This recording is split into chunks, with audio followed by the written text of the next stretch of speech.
Bismillahirrahmanirrahim. Alhamdulillahirabbil alamin. Wassalatu wassalamu ala asyrofil anbiya'i wal mursalin wa ala alihi wa sahbihi ajma'in amma ba'du.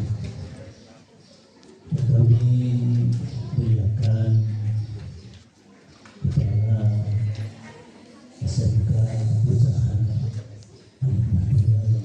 mudah-mudahan selalu diberikan kekuatan umat Islamnya, diberikan kesehatan lahir dan batin, panjang umur, sehingga beliau bisa berkhidmat kepada madrasah ini, bisa berkhidmat kepada para murid di sini, sehingga murid-murid di sini akan menjadikan nantinya ilmu yang manfaatan mubarakatan fiddin wa dunya wal akhirah. Semua para struktur baik dari kurikulum, kesiswaan, dan yang lain-lain, para guru yang terlibat, para seluruh siswa-siswi SMK Al-Mahduwa yang saya hormati, mudah-mudahan kami semuanya juga diberikan kekuatan iman Islam lahir dan batin, selalu mendapatkan bimbingan dari Allah Subhanahu wa Ta'ala, sehingga nantinya kamu semuanya dimanapun berada, dimanapun hidup, dimanapun nanti melanjutkan sekolah yang lebih tinggi, kamu selalu dibimbing oleh guru-guru kita semuanya, para almarhumin, dibimbing di dalam jalan yang benar, jalan yang lurus, jalan yang selalu mendapatkan ridho dari Allah Subhanahu wa Ta'ala. Pada kesempatan siang hari ini, saya diminta oleh kepala sekolah untuk sekedar memberikan beberapa hal yang saya bisa, yang saya mampu, dan saya hafal saja. Yang terpenting menyikapi daripada yang tadi dipesankan oleh kepala sekolah tentang Isra Mi'raj Nabi besar Muhammad Rasulullah Sallallahu Alaihi Wasallam. Menurut saya adalah aplikasinya. Menurut saya adalah buktinya, faktanya, yang dimana Rasulullah Sallallahu Alaihi Wasallam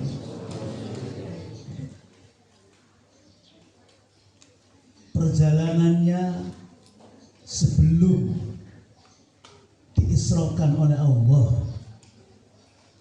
itu luar biasa, penuh dengan suka duka, penuh dengan duka dan cinta, yang mungkin kita tidak mampu, pasti tidak mampu apa yang sudah diberikan oleh Allah kepada Rasulnya.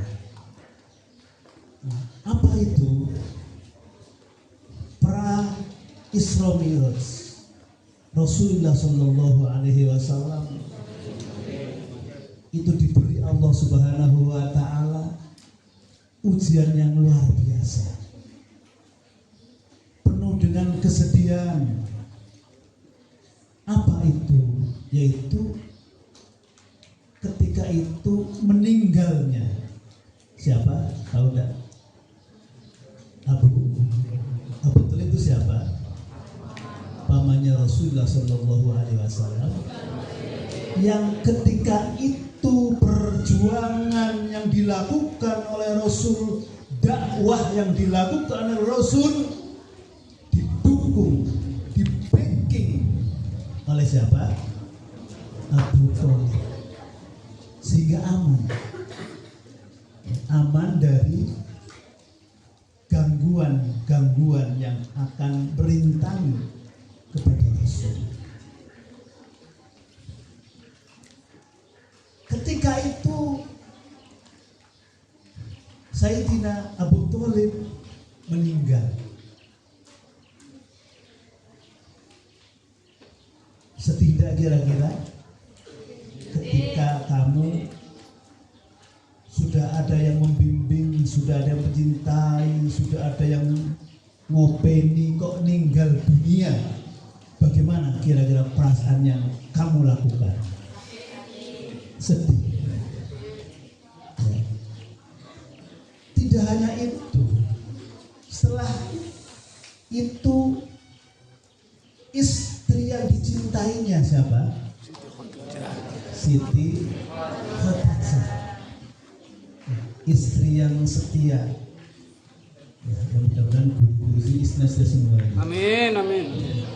Guru kepala sekolah juga setia. Amin. Setia ikut memperjuangkan yang dilakukan oleh suaminya. Ya, seperti guru kita Ki Haji Masrur bin Abdul Muhni itu punya istri yang sangat setia. Ya, siapa beliau? Hajah Alfiyah binti Miftah. Ya. Sehingga saking indahnya seorang perempuan tadi sebagai pendingin bagi guru kita itu, ya, sampai-sampai ketika naik haji diganti punya lakob tahu? Lakob, punya panggilan khusus. Ya, kalau mungkin Pak Haris undangnya apa? Yang apa? Dek. Sweetie. Iya, punya panggilan khusus. Yang Bebek. kalau Nabi kan sama si Tesa siapa? Panggilannya ya Humar. Wajah yang penuh dengan apa? Kemerah-merahan. Tidak tahu Pak Haris undangnya apa? Undangnya bos. Ya yang.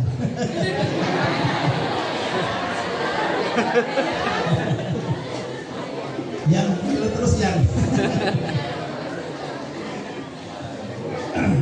Ayang beb.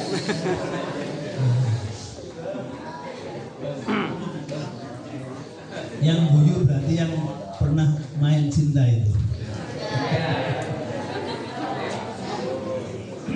Harga nih Pak.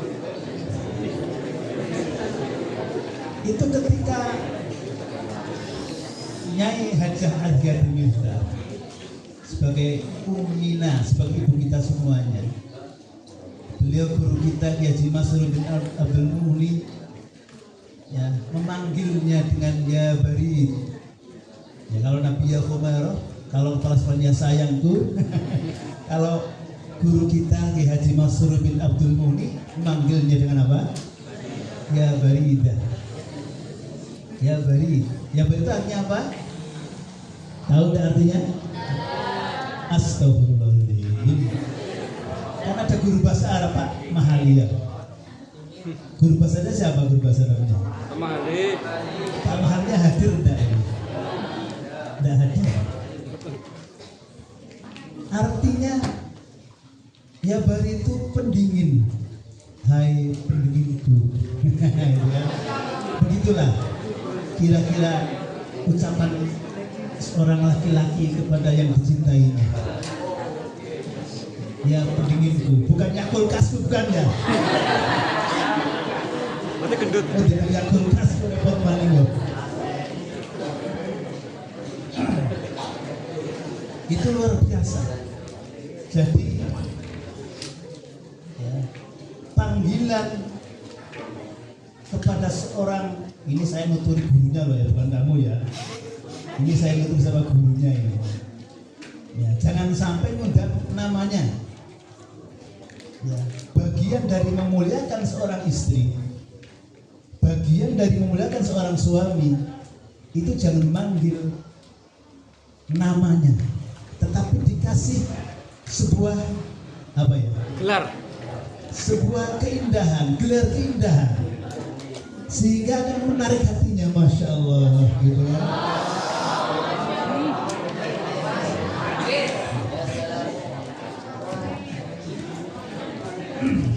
Begitu. Ini untuk guru ini.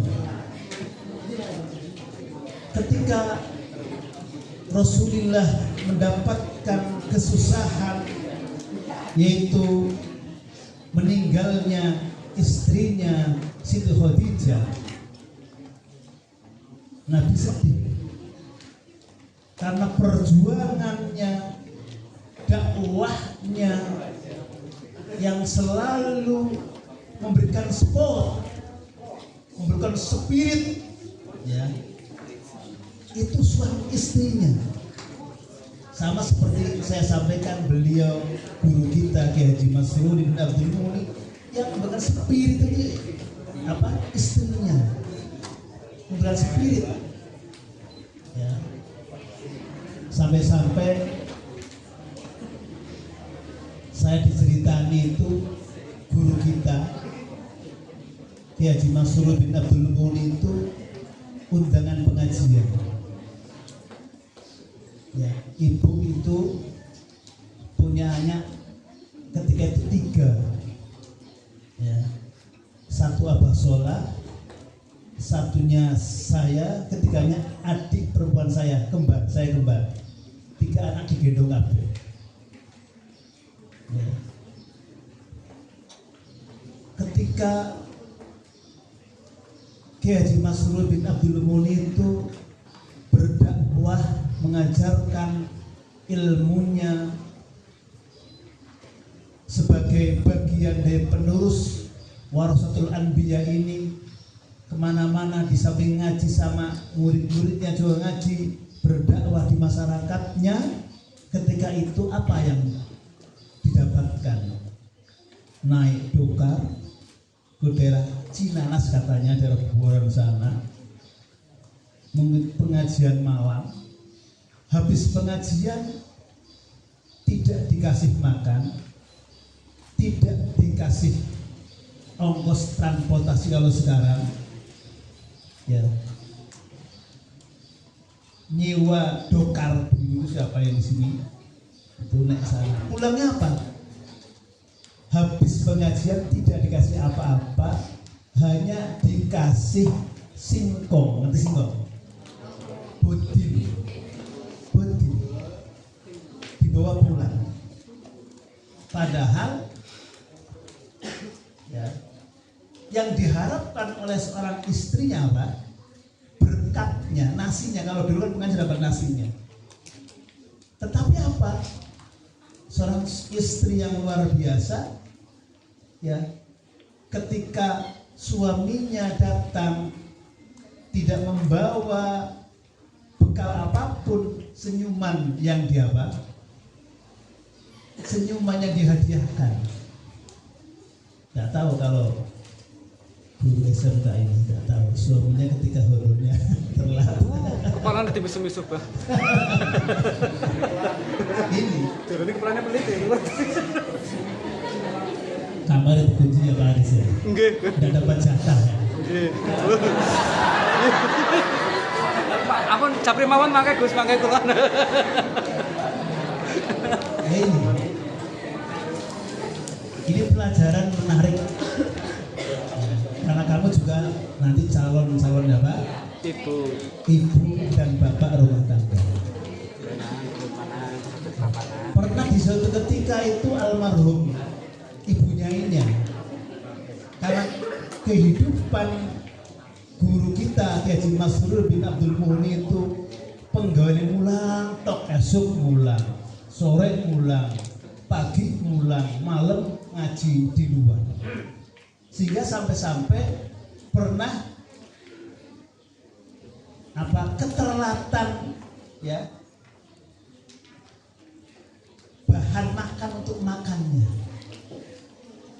Sehingga saya diceritani ibu Nyai Elga ini sampai gendong putra 3 ini masih kecil-kecil, ikut derem, beli derem kok.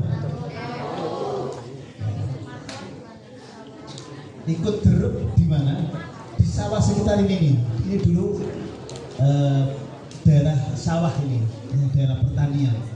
Ikut derem. Hasilnya untuk ngopeni anaknya, untuk menghidangkan siapa? Kepada abahnya, kepada suaminya. Ini luar biasa. Ini contoh keteladanan. Kita tidak uswah kepada para tabi'in, para sahabat, para nabi. Udah, kita uswahnya, keteladanannya kepada guru kita saja sudah cukup. Ya, kalau di atasnya wah, luwih abot maning. Ya, lebih berat lagi. Uswah kita hanya kepada guru kita saja sudah cukup. Kalau kita bisa melakukan. Ya, sehingga Nyai Haja Azkiyah Binti Miftah ini dalam manakibnya itu tidak pernah melihat sosok abahnya, sosok suaminya Kiai Haji Masrur bin Abdul Muhyi, tidak pernah melihat gelak, itu tidak pernah, selalu mendingklok. Ada tidak kira-kira guru perempuan SMK yang tidak pernah melihat wajah kepada laki-lakinya? Deluk terus. Nah ini uswah, menurut saya ini yang penting lah. Uswah keteladanan guru kita yang nantinya menjadi ya, perilaku kita ketika kita sudah keluar dari agama. Kita kembali lagi bahwa pra Islamis tadi Nabi diberikan suatu kesedihan yang luar biasa. Pamannya meninggal, istri yang dicintainya meninggal dunia. Orang terus beneran bojone mati nggak boleh maning, tidak begitu. Ya. Ke Gua Hiro yang ngirim Siti Khadijah, ketika Nabi sedih yang menghibur Siti Khadijah, ketika berdakwah yang membandani kegiatan dakwahnya, harta bendanya Siti Khadijah luar biasa. Maka kamu harus jadi perempuan kaya yang bisa nantinya menyepot suami-suaminya untuk berdakwah. Siap? Membantu suaminya untuk apa? Berdakwah. Sedo sedih. Kemudian berikutnya adalah Nabi Muhammad Rasulullah Sallallahu Alaihi Wasallam berdakwah lagi kemana? Ke Taif. Karena itu tugas kenegaraan, ya, cara bahasa begitulah, perintah Allah Subhanahu Wa Taala untuk selalu berdakwah, mengajak kebaikan, mengajak untuk beramal soleh, dilakukan tidak dilakukan, ini harus tugasnya begitu. Jadi walaupun tidak ada yang ikut, tetapi dakwah ini bagian suatu kewajiban. Ikut tidak ikut, tugasnya adalah apa? Menyampaikan, penyampai, ya, bukan memberikan hidayah. Ya. Kalau pemberi hidayah Allah Subhanahu Wa Taala, penyampainya adalah Rasul dan kita semuanya sebagai apa? Warasatul Anbiya. Nabi berdakwah ke Taif. Apa yang dilakukan oleh masa Taif ketika itu? Apa? Tahu enggak? Tahu enggak sejarahnya? Apa? Nabi ditolak dakwahnya. Nabi tidak diterima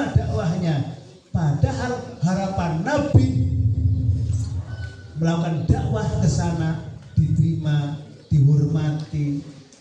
Justru kebalikannya, datang dihujat, datang dicaci maki, datang dilempari macam-macam oleh orang mereka, masyarakat di situ. Kira-kira apa yang kita lakukan ketika kita semacam itu? Apa? Ya, mantel, marah, asem begitu. Tapi Nabi sampai ditawari oleh malaikat, menawari, ya Rasulullah, ya Kanjeng Nabi, ya makhluk Allah, saya tidak terima ketika kamu dihujat, ketika kamu dicaci maki, maka saya akan membelamu, akan saya hancurkan mereka-mereka yang apa? Yang menodai. Tapi apa kata Rasul? Apa kata Rasul? Jangan, ya malaikat, jangan kau lakukan. Sampai Nabi berdarah, ya, dan macam-macam. Nah ini kalau tipe-tipe kita semacam ini, ya, kalau kita punya jiwa-jiwa yang semacam ini, maka ya, kedamaian, ketentraman akan terjadi. Apa kata Rasul ketika malaikat menawarkan untuk menghancurkan umat yang apa? Menghina Nabi. Nabi hanya mengatakan, ya malaikat, janganlah kamu hancurkan. Kenapa? Karena mereka yang tidak cinta kepada saya, karena mereka yang membenci kepada saya, karena mereka yang beda saya, mereka belum tahu. Ini yang penting. Ya, kalau kamu nanti di tengah masalah ada yang tidak suka, ingatlah mereka belum tahu akan dirimu. Ya, mereka belum tahu. Hanya Nabi ketika berdoa, ya Allah, ya, kata Nabi kepada malaikat, nanti mudah-mudahan generasi selanjutnya ada yang ikut kepada kami.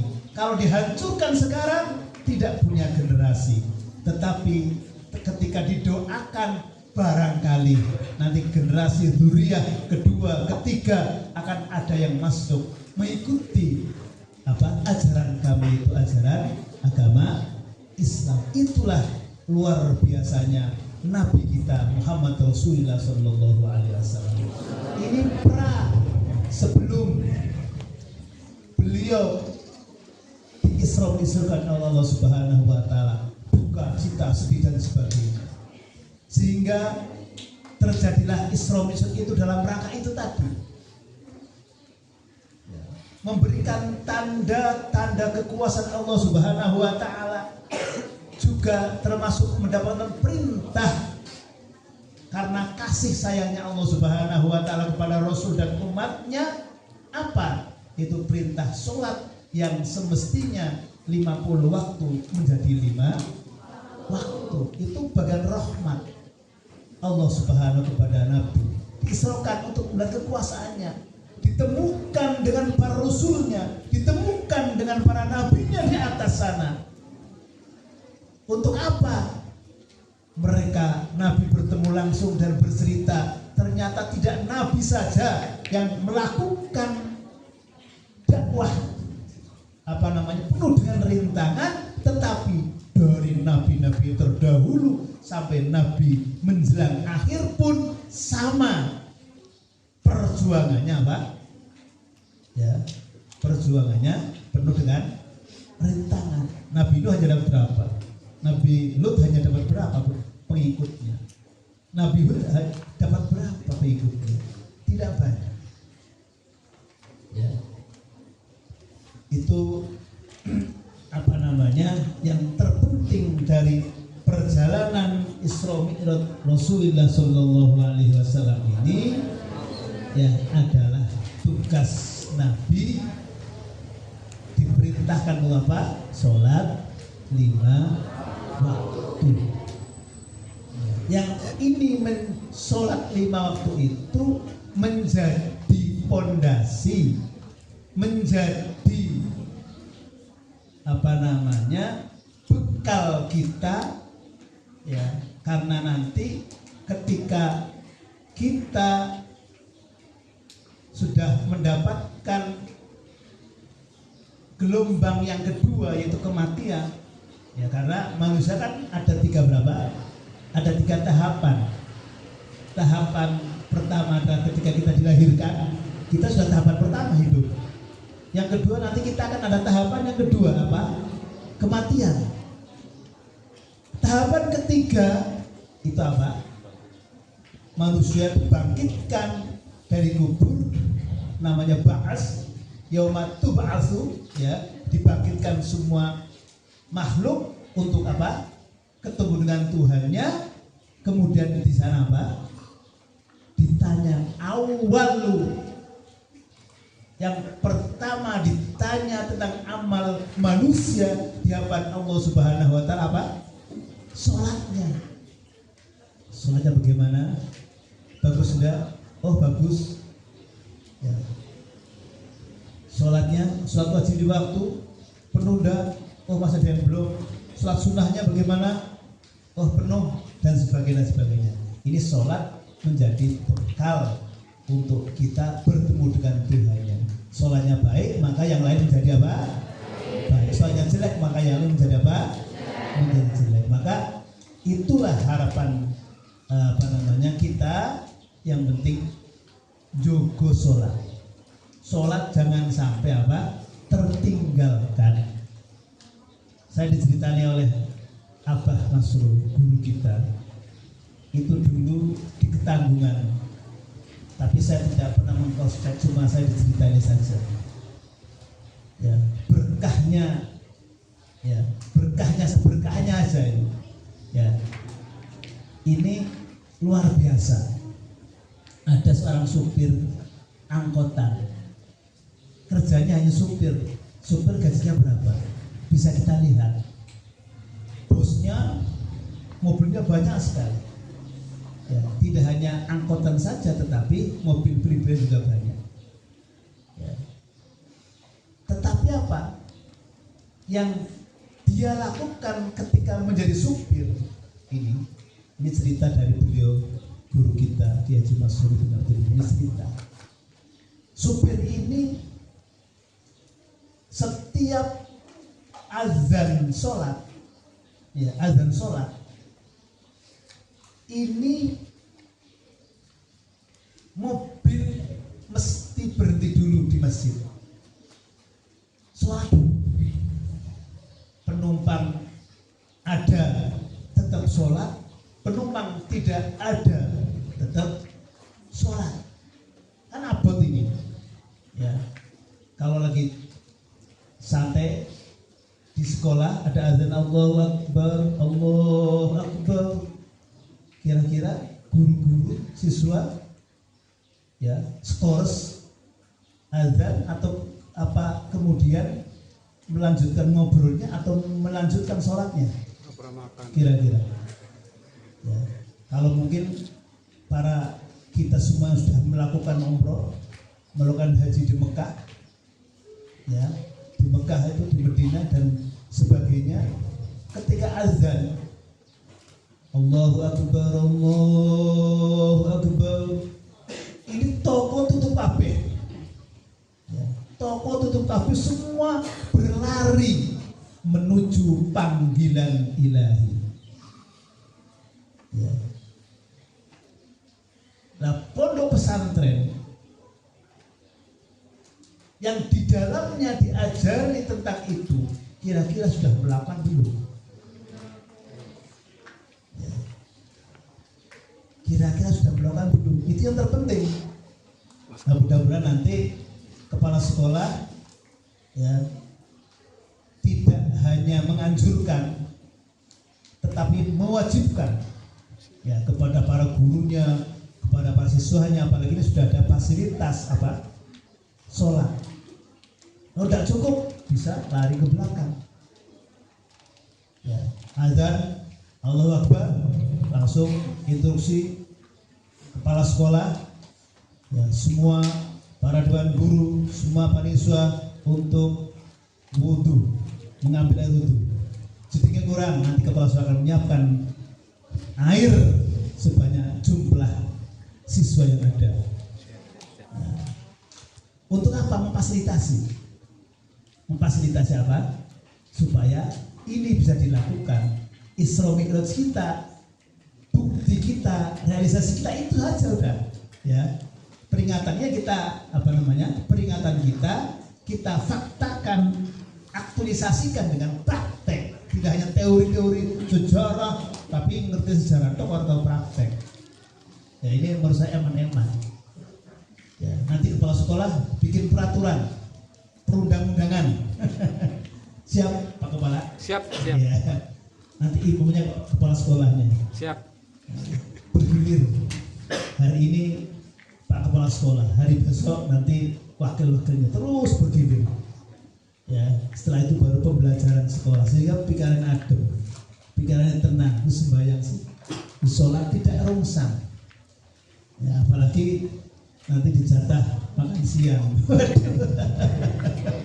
Ya, Amin, tapi urunan sih, urunan. Nah, ini luar biasa. Ini penting sekali. Di dalam proses sholat ini, sholat akan menjadi sah. Ini yang terpenting. Ya. Kalau syarat rukunnya benar. Cara dulu Abah Kelas pernah menyampaikan, ngaji santri juga akan tidak harus yang banyak-banyak ngajinya. Artinya tidak banyak bab-bab yang seluruh kitab itu dipelajari, ya, kayak kesimpulan seperti itu dulu. Cukup bab toharoh, bab sholat, bab puasa, bab zakat saja lah. Nggak usah bab sin angel-angel, bab munakah, bab itu buyu, bab macam-macam, itu aja lah. Bab faraid, katanya kesimpulan itu. Sehingga sekarang itu ada pondok pesantren yang sudah mulai dilakukan itu skill bahasanya, ya. Jadi hanya tidak banyak bab yang diajarkan, hanya beberapa bab saja yang diajarkan. Setelah itu dikasih skill. Kira-kira santri ini bakatnya apa? Bakatnya bengkel, maka dia lakukan itu dalam rangka peningkatan ekonomi mandiri tadi. Jangan saya SMK jangan sampai menjadi apa? Karyawan kalau bisa. Harus menjadi bos. Amin. Santri-santri SMK harus jadi bos semuanya. Amin ya Allah. Amin. Jangan jadi apa? Karyawan mandiri yang punya skill, perawatan, punya rumah sakit sendiri. Amin. Yang lagi? Kimia Farmasi punya toko obat. Farmasi sendiri, racik sendiri, bikin obat sendiri. Amin. Hebat sekali. Santri-santri kalau gini, waduh, luar biasa. Indonesia, orang-orang asing akan ketakutan sama kita karena kita semua sudah bisa semuanya. Ya, yang punya pertanian bisa mengembangkan jenis-jenis anggurnya, tidak hanya anggur rasa durian, anggur rasa macam-macam lah. Kemasannya juga macam-macam. Ini luar biasa. Ya, santri harus mampu itu. Santri harus kaya. Amin ya Allah. Amin. Santri apa? Ini tiga-tiga yang kelas 3 ini. Pesan saya, katanya Gus Yudin, santri harus kaya. Nah, itu kan. Tapi itu kayak nyolong, kayak ngarepin dewek. Ini yang terpenting.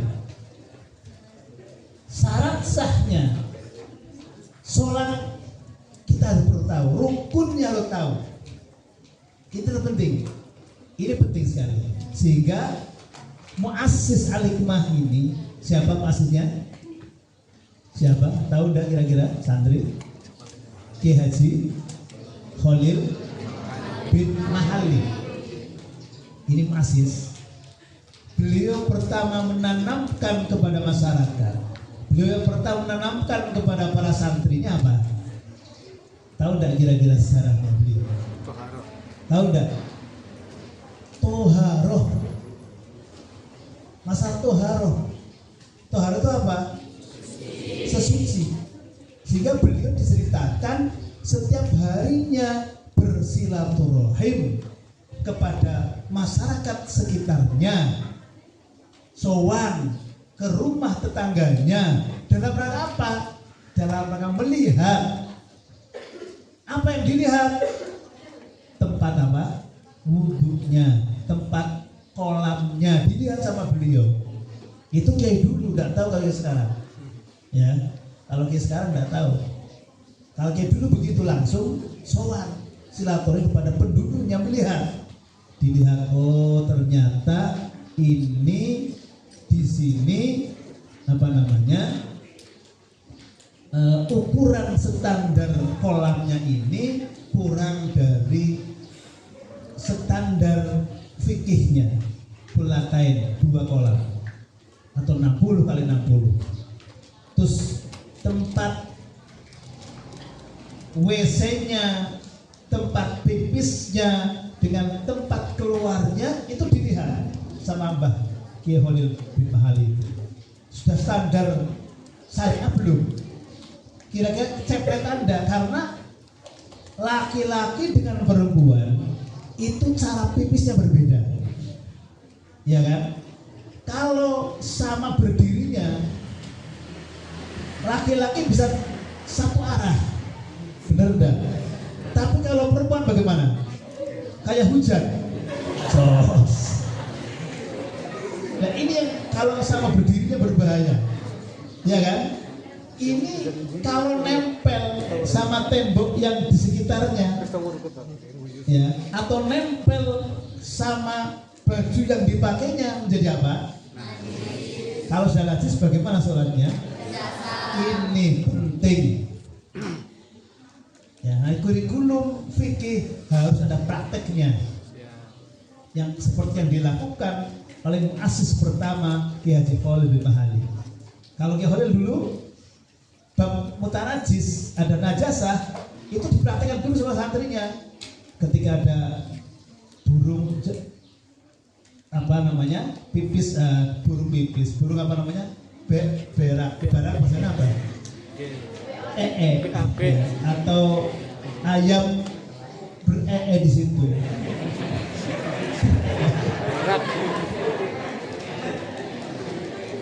Bahasa Arabnya apa?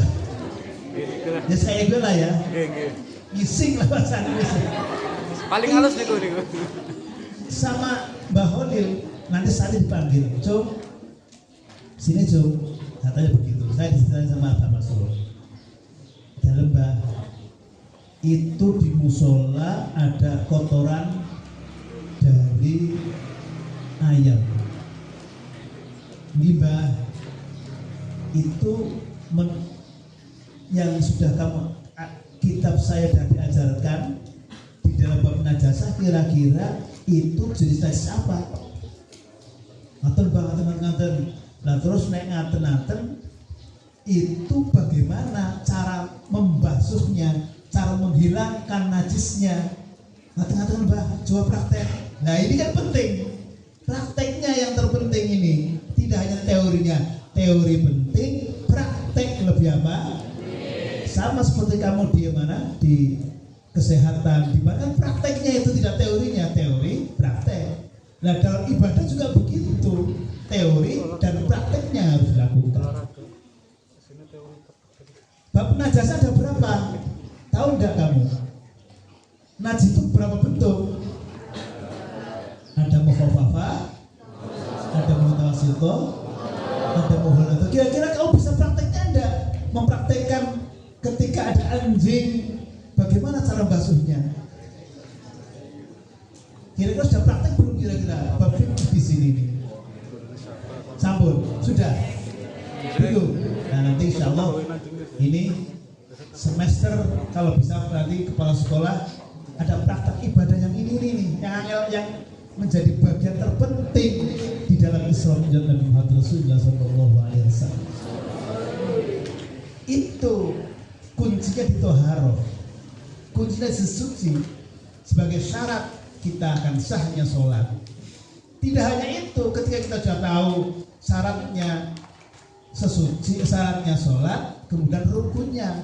Kira-kira rukunnya ada berapa? Niatnya bagaimana? Di antara rukun yang terpenting di dalam sholat apa? Surat Al-Fatihah.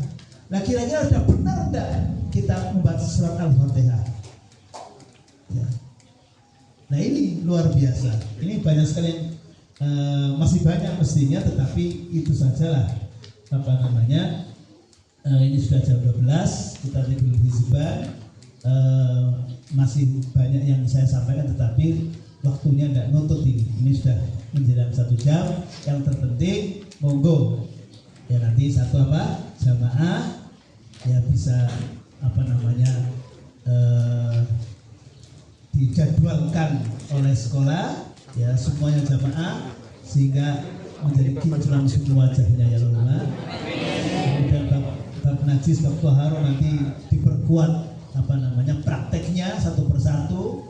Ya dulu ketika Abah Masrur masih sugeng itu guru-guru praktek wudunya kayak apa, ya basuh tangan sampai mana, wajahnya sampai mana, sampai takbir Allah Akbar itu dulu ketika Abah Masrur praktek guru-guru itu. Ya ini penting. Ya ini penting sangat. Sedikit saja saya bisa sampaikan. Mudah-mudahan apa namanya ada manfaatnya. Kalau ada kurangnya ya kapan-kapan bisa disambung lagi. Siap. Bulan depan, Pak. 2 minggu lagi napa? Amin. Kita aja hizibnya semua ikut. Nggih, monggo kersane. Nah. Bapak Ibu nunggu saya, Bapak Ibu guru depan mawon sambil bawa hijibane. Ini agak mundur. Hijiban. Ibu-ibu depan masih kosong Ibu. Bapak-bapak ini.